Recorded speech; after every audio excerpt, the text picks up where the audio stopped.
Hi there. Today I'm here to show you how family members of a Texas Tech University student can log into the Red Raider Family Network and create a FERPA connection request to view their students' academic and financial information. To get started, visit ttu.campusesp.com. Then you'll need to log in.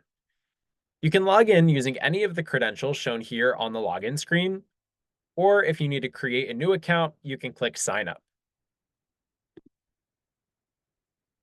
Once you're logged in, click on the graduation cap icon, and then click Go to My Connections. To get started with my FERPA request form, I'll click Add My First Connection.